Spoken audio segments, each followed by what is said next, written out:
Assalamualaikum.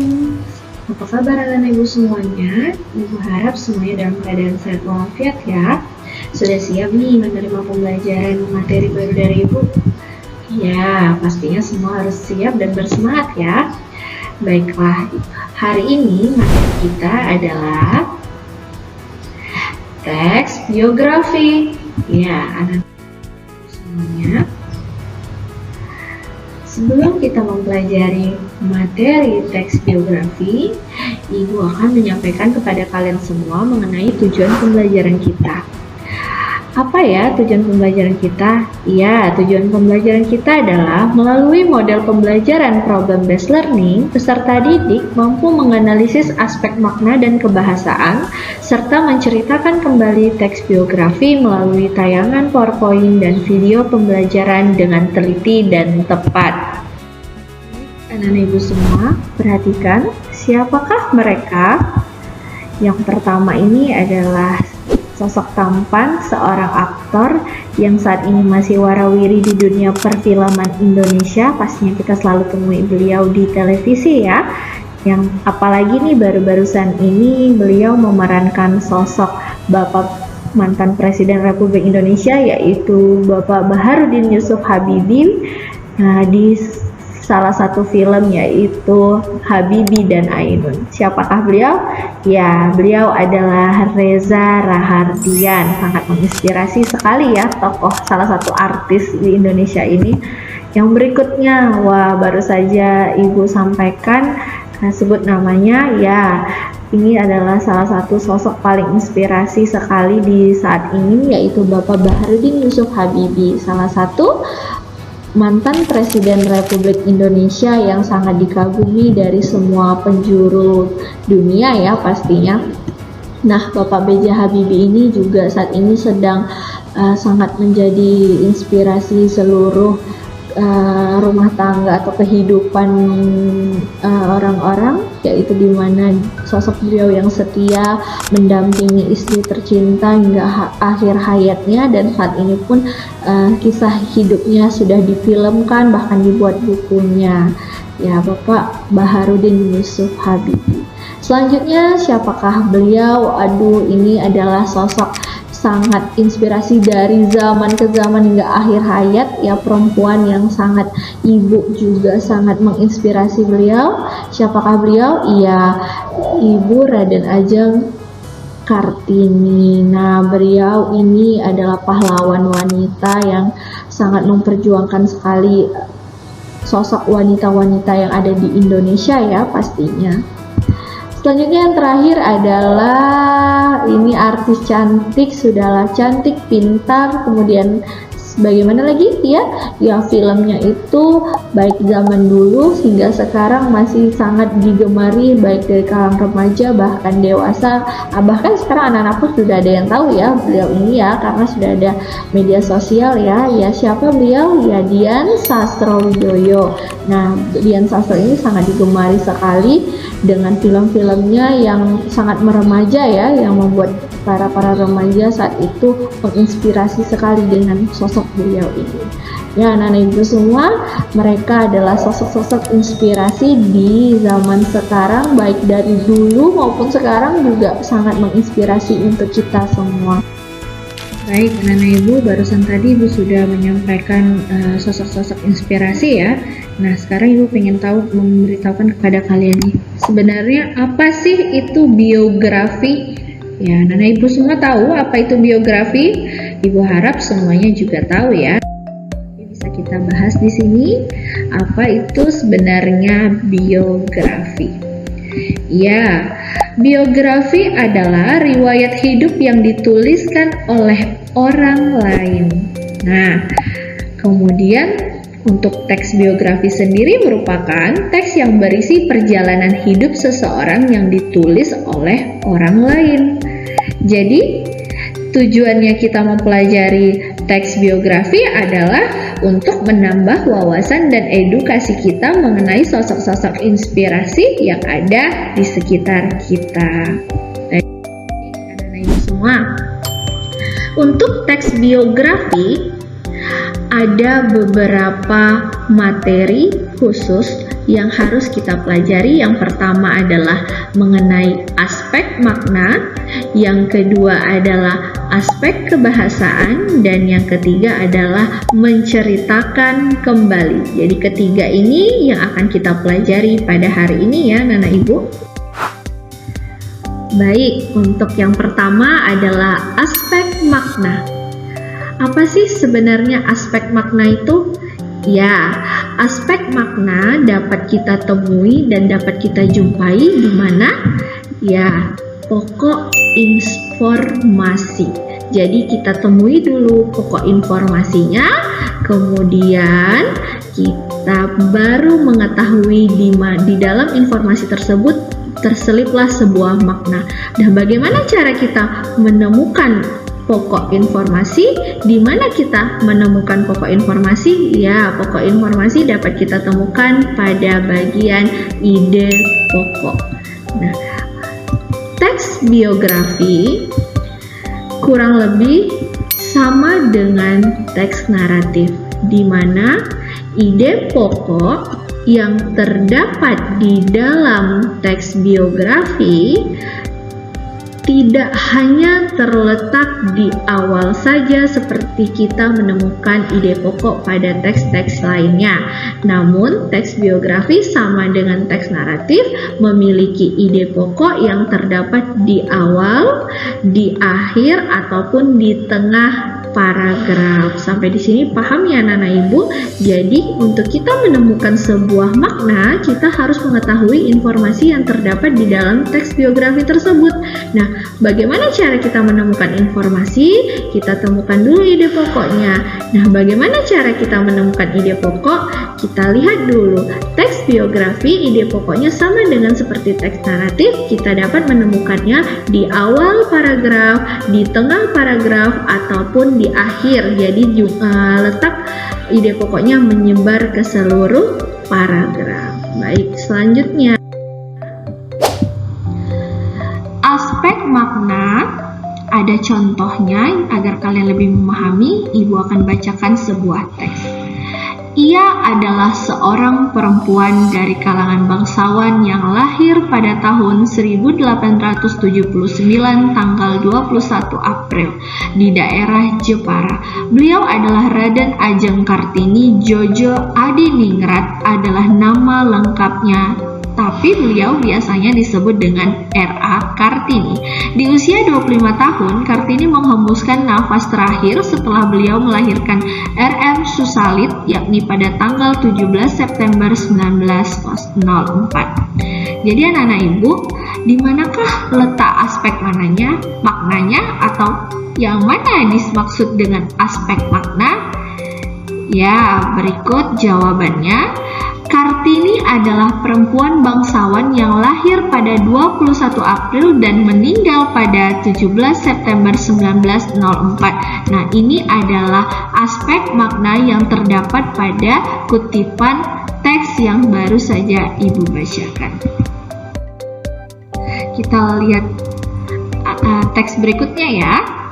Ketika R.A. Kartini berusia 12 tahun, ia memulai perjuangannya di dunia pendidikan agar memperoleh pendidikan setinggi-tingginya. Namun, sayangnya keinginan terbesarnya itu mendapat tantangan keras terutama dari ayahanda. Sebab di usia itu kebanyakan perempuan dahulu sudah dipingit dan menikah. Nah, kira-kira aspek maknanya apa ya? Ya, Kartini berjuang agar perempuan tidak hanya sekedar menikah namun juga harus memperoleh pendidikan setinggi-tingginya. Kita lihat teks berikutnya. Hingga suatu hari, R.A. Kartini menikah dengan seorang bupati Rembang yakni Adipati Aryo Singgih Jojo Adiningrat. Hal yang tak terduga ternyata Adipati Aryo Singgih Jojo Adiningrat sangat mendukung Kartini agar dapat meraih impiannya. Beliau bahkan mengizinkan Kartini mendirikan sekolah wanita. Ya, kira-kira aspek maknanya apa ya? Ya, Kartini menikah dengan seorang bupati Rembang yang sangat mendukung Kartini untuk mewujudkan mimpinya. Sampai di sini anak-anak ibu bisa paham ya aspek maknanya.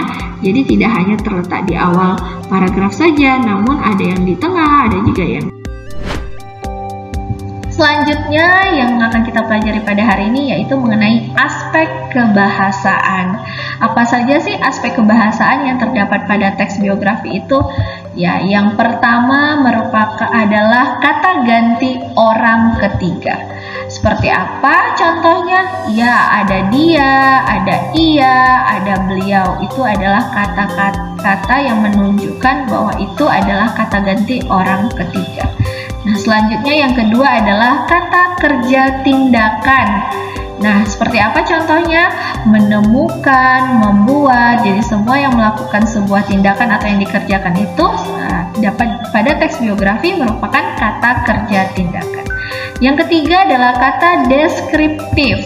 Seperti apa contohnya? Ya, ada jenius, ada rajin, ada ulet. Nah, seperti itu ya, Nana Ibu. Nah, yang keempat adalah kata keterangan. Keterangan di sini ada dua, ada keterangan tempat dan keterangan waktu ya. Contoh keterangan waktu dan tempat banyak ya, ada tanggal, ada nama tempat, ada nama daerah. Nah, selanjutnya yang terakhir adalah kata hubung. Kata hubung di sini contohnya adalah setelah, selanjutnya. Baik anak-anak Ibu, dari kelima ini anak-anak Ibu semua sudah tahu ya contoh-contohnya. Nah, Ibu ada contoh sebuah teks ya di sini tentang sosok. Nah, ini kalian sudah menggunakannya ya setiap hari dari usia kalian menggunakan smartphone. Kalian harus tahu siapa sosok beliau ini. Ya, adalah Mark Elliot Zuckerberg. Dia adalah siapa? Ya, dia adalah CEO sekaligus pendiri satu di antara sosial media terpopuler yaitu Facebook. Baik anak-anak Ibu akan bacakan teks berikut agar anak-anak Ibu bisa memahaminya. Mark Elliot Zuckerberg adalah seorang pemuda kebangsaan Amerika atau masyarakat umum mengenalnya sebagai CIO sekaligus pendiri satu di antara sosial media terpopuler, yakni Facebook. Ia lahir di White Plains, satu di antaranya wilayah kota New York, pada 14 Mei 1984. Mark termasuk pengusaha muda terkaya dengan kekayaan sekitar 72,9 miliar dolar Amerika.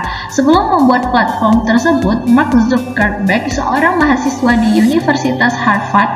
Hingga suatu saat Mark Zuckerberg membuat jejaring sosial yang diperuntukkan pada kelas Mark Zuckerberg saja. Namun lambat laun jejaring sosial itu tersebar luas, lebih banyak sambutan positif dari orang di sekitarnya hingga sampai ke universitas lain yang ada dekat Universitas Harvard. Baik anak-anak Ibu, nah akan kita coba ya membahas mengenai kaidah kebahasaan yang pertama yaitu kata ganti orang ketiga. Nah, di sini anak-anak Ibu bisa lihat tadi contohnya kata ganti orang ketiga itu adalah ia. Kemudian kita cari ya, ia di sini seperti ada di mana saja. Nah, ini yang Ibu tandai. Nah, itu adalah kata ganti orang ketiga. Nah, selanjutnya kata kerja tindakan. Seperti apa kata kerja tindakan? Kita bisa cari di sini yaitu mengenalnya. Nah, ini mengenalnya ya, dia melakukan pengenalan ya, kemudian membuat. Nah, dia berarti melakukan tindakan sesuatu yang dibuat. Nah, itu ya contohnya anak-anak Ibu ya. Selanjutnya yang ketiga adalah kata keterangan. Keterangan di sini ada keterangan waktu, keterangan tempat. Nah, kita coba lihat di sini keterangan waktu seperti apa. Nah, ini ada tanggal 14 Mei 1984. Kemudian ada di sini dikatakan di White Plains, ini adalah keterangan tempat. Kemudian kota New York juga keterangan tempat, banyak sekali ya. Nah, kurang lebih seperti itu ya anak-anak Ibu semuanya untuk penjelasan mengenai contoh-contoh kata ganti orang ketiga, kata kerja tindakan, dan kata keterangan yang terdapat pada teks biografi. Nah, Ibu ada contoh lagi nih, Ibu bacakan ya. Tak lama setelah Mark Zuckerberg melihat perkembangan sosial media itu, ia memutuskan keluar dari Universitas Harvard dan kemudian memfokuskan dirinya untuk mengerjakan proyek jejaring sosial miliknya yang kini sudah dikenal sebagai Facebook. Di usianya yang baru 35 tahun, Mark Zuckerberg telah menjadi seorang pemuda terkaya di dunia. Sebelumnya, Mark Zuckerberg Zuckerberg hanya berniat membuat jejaring sosial. Facebook ini untuk membuat orang-orang berkat niat baik serta ide inovatifnya. Facebook tak hanya membuat banyak orang, tetapi juga membuat Mark kaya raya. Baik anak-anak ibu, untuk kata-kata deskriptif di sini bisa kita lihat memutuskan, nah, memfokuskan. Baik anak-anak ibu, nah itu sebagai contohnya ya. Nah, kemudian kata hubung ya, kata hubung di sini ada kata dan, kemudian apa lagi ya, yang. Oke, sampai di sini paham anak-anak ibu seperti apa cara menganalisis? Baik, anak-anak ibu semua ibu rasa paham ya. Nah, terakhir materi kita yang terakhir yaitu mengenai teks biografi, yaitu menceritakan kembali. Bagaimana cara kita menceritakan kembali teks biografi yang sudah ada? Langkah yang pertama yaitu kita baca dulu teks biografi yang sudah ada. Kemudian langkah yang kedua, kita cari tahu informasinya yang tepat, yang jelas, dan yang akurat. Kemudian yang ketiga, baru kita mulai merangkai kata untuk menceritakan kembali. Ya, baik Ibu, kita mau menyusun teks biografi nih, bagaimana langkah-langkahnya? Yang pertama, materi mengenai tokoh. Kita harus punya materi terlebih dahulu. Kita harus mencari materi tersebut, tokoh seperti apa yang akan kita angkat. Kemudian kita harus tahu tentang sosok beliau dari A atau dari beliau lahir hingga beliau jika masih hidup sampai saat ini, jika sudah wafat sampai beliau wafat. Nah, kemudian barulah kita membuat sebuah ide pokok. Nah, ide pokok ini membantu kita, memudahkan kita untuk mengembangkan sebuah kalimat atau kata. Nah, yang ketiga adalah informasi fakta. Jangan lupa kita mencari informasi fakta tentang tokoh yang akan kita menceritakan kembali ya. Pastinya kita harus tahu benar tidak apa yang akan kita sampaikan itu berupa fakta atau hanya opini saja. Nah, yang keempat, narasi. Kita harus pandai nih menarasikan atau menyusun kata-kata agar si pembaca nanti paham dengan apa yang akan kita sampaikan. Faktual. Dan yang terakhir adalah komponen penting. Nah, itu adalah cara menyusun teks biografi. Baik anak-anak ibu, sampai di sini yang dapat ibu sampaikan dan dapat ibu jelaskan kepada kalian semua. Semoga dapat bermanfaat. Sehat selalu anak-anak ibu semua di rumah. Akhir kata, wabillahi taufiq wal hidayah. Wassalamualaikum warahmatullahi wabarakatuh.